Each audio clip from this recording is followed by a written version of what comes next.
लोकसभा चुनाव के बाद महाराष्ट्र की राजनीति में उथल पुथल जैसी परिस्थितियां बनती हुई नजर आ रही हैं। एक तरफ कांग्रेस की ओर से उद्धव ठाकरे पर महाराष्ट्र विधान परिषद चुनाव के लिए एक तरफा तौर पर उम्मीदवारों के नाम का आरोप लगाया, तो वहीं एक दिन बाद दोनों दलों के बीच बुधवार को समझौता हो गया। अब शिवसेना यानी यूबीटी 4 सीट और कांग्रेस 1 सीट पर चुनाव लड़ेगी। विधान परिषद की 4 सीट मुंबई स्नातक निर्वाचन क्षेत्र, कोंकण स्नातक निर्वाचन क्षेत्र, मुंबई शिक्षण निर्वाचन क्षेत्र और नासिक शिक्षक निर्वाचन क्षेत्र के लिए द्विवार्षिक चुनाव मतदान 26 जून को होगा। वहीं 1 जुलाई को रिजल्ट घोषित किए जाएंगे। इन क्षेत्रों से मौजूदा सदस्यों का कार्यकाल जुलाई में समाप्त हो रहा है। इन चुनावों के लिए बुधवार को आवेदन वापस लेने की आखिरी तारीख थी।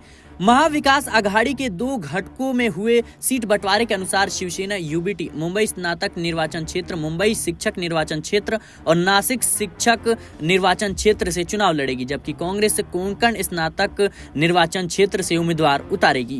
कांग्रेस के महाराष्ट्र प्रदेश अध्यक्ष नाना पटोले ने मंगलवार को उद्धव ठाकरे द्वारा कोंकण स्नातक और नासिक शिक्षण निर्वाचन क्षेत्रों से शिवसेना यूबीटी उम्मीदवारों की एक तरफा घोषणा करने पर नाराजगी व्यक्त की थी।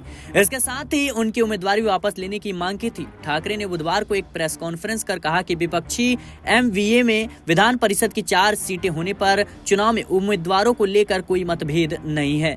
एमवीए में शिवसेना, यूबीटी, कांग्रेस और शरद पवार के नेतृत्व वाली राकांपा एनसीपी शामिल है। आपको बता दें कि महाराष्ट्र की राजनीति में लोकसभा चुनाव के बाद से ही परिस्थितियां बेहद अलग नजर आ रही हैं। खासतौर पर हम बात करें तो अजीत पवार गुट जो है वो भारतीय जनता पार्टी से नाराज चल रहा है। वहीं एकनाथ शिंदे गुट की बात करें तो वो भी नाराज है। ऐसे में भारतीय जनता पार्टी की मुश्किलें लगातार महाराष्ट्र की राजनीति में बढ़ती हुई नजर आ रही हैं। एक तरफ अब खतरा यहाँ तक मंडरा गया है कि जो एनसीपी के शरद पवार के गुट के विधायक हैं वो शरद पवार के संपर्क में है, वहीं शिवसेना उद्धव ठाकरे के संपर्क में जो है एकनाथ शिंदे के विधायक हैं। और ऐसे में अगर परिस्थितियां अनुकूल नहीं होती और एकनाथ शिंदे या फिर अजीत पवार गुट के विधायक जो है पलटी मारते हैं तो जाहिर सी बात है भारतीय जनता पार्टी को बड़ा झटका लगेगा। फिलहाल के लिए इस रिपोर्ट में इतना ही। देश और दुनिया की तमाम खबरों के लिए बने रहे नेक्स्ट 9 पॉलिटिकल बाइट के साथ।